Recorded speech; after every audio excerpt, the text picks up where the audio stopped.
Nice to be here. So the liquidity aggregator across markets. So this is what BitCN does. Yes. Can you just break down quickly for our audience what that means? Yeah, so if you think about crypto, we have an unprecedented ecosystem where there's over 200 exchanges, over 5,000 tokens, and if you want to trade them, you have to go on each of these platforms. Yeah. So our solution really solves the problem of aggregating all that liquidity into our platform. And the second problem we solve is, where do you go to find best price? If you want to buy Bitcoin with Ether, with Litecoin, or you want to buy Dogecoin, you have to do a lot of research, maybe look at multiple places. But with our smart order router, our customers can come in and basically buy anything with any coin, and we find you the best price across the markets we connect to. So basically, you're helping these exchanges that might actually have a lot lower liquidity. Maybe they've just started up. They're not as popular because maybe they deal in coins that are less well known, perhaps.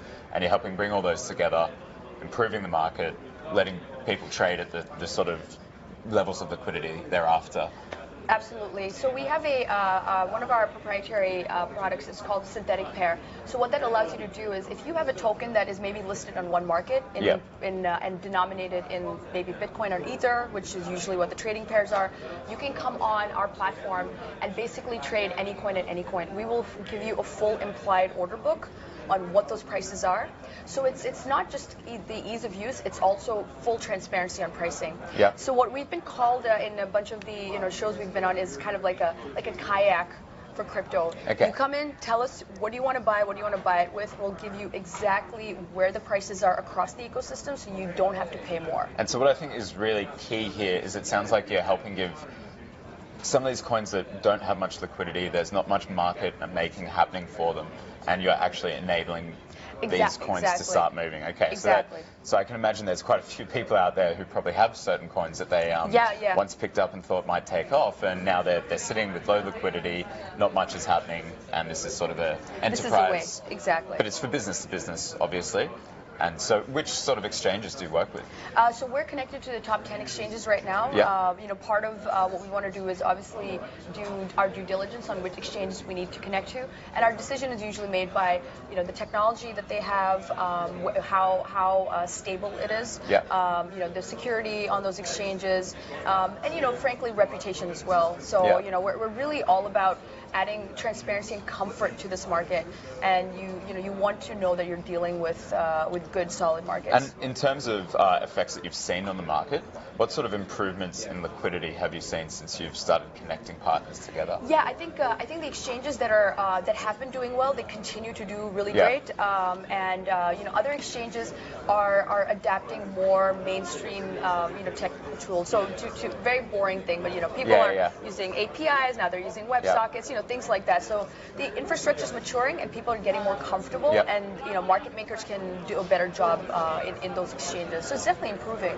And actually, I'll ask on more like the coin or token level. Is there any coins or tokens in particular that you've noticed that since you connected them with partners, their trading volume or liquidity has sort of really increased? We're in beta right now, so we have 50 clients on our platform, but some of them have a portfolio of 50 tokens, and they love the platform and they love how easy it is to find their trade and fit their pricing. But we definitely hope that we're going to make a dent in the liquidity of smaller tokens. We are talking to a bunch of projects who are interested in what we're doing, and they see this as a way to really market their tokens. Yeah, it's amazing how many projects are only listed on a single exchange. Yes. Or it's definitely a big problem for many of them out there. And a healthy market has a lot of healthy volume as well. Exactly. And so what I'm curious about, like we've had kind of Bitcoin have a resurgence. I haven't checked this morning, but I think we're still hovering around our 8K, which still messes with my mind how quickly we got back there. What do you think, like from where you're sitting, what do you think, like we're hitting, I think, all-time highs with volume as well, with trade volume.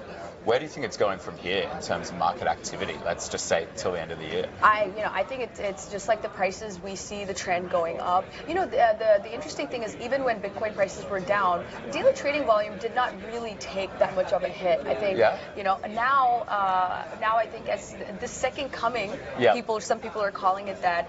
I think it should come in stronger than ever because the skeptics did what they infrastructure is better this time. Absolutely. Infrastructure is better this time. People are more educated this time. You know, the ecosystem is growing up.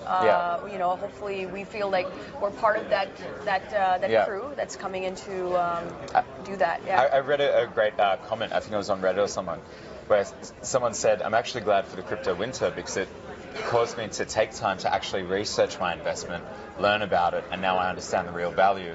Whereas a lot of people that bought in the top, they didn't know anything. They just saw an asset that went up and were like, I want that thing. Exactly. And, you know, it's interesting you say that. At our offices, we're like, you know, crypto winter is great because the ones that survive, the companies that survive and build good products are the ones that really care about what this whole revolution means. Where do you think the sudden influx in the past few weeks has come from? I mean, you know, the equities markets are not doing that great. You know, the trade war, tariffs. I see these as... You know, if you talk to most hedge funds, like they will, what they tell their clients is, you know, Bitcoin or crypto is a great, you know, way to balance out your portfolio because it's not correlated or directly correlated to the regular markets.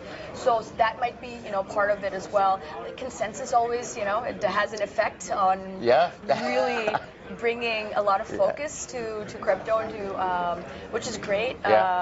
And, you know, as global turmoil kind of goes, this is the borderless currency, right? Yeah, it's a safe haven asset for those who don't have it. I haven't the first clue about how to buy gold, but I can buy Bitcoin. You can buy Bitcoin, and all you need is a phone. Yeah, there you go. Yes. And so I'll just ask you the last question we ask everyone who comes on the show. New Year's Eve, when the clock strikes 12, what do you think the price of Bitcoin will be at the end of this year? At the end of this year, wow, prediction time. I think sustainably maybe 10, 12 would be cool. I'm more of a conservative person. Do your own research. Yes, and this is not financial advice, of course. Well, thanks so much for coming on the show. Thank you. It was great to have you, and I hope you enjoy the rest of the convention. Yeah, thank you. You too. Thanks, everyone. We'll be back after lunch.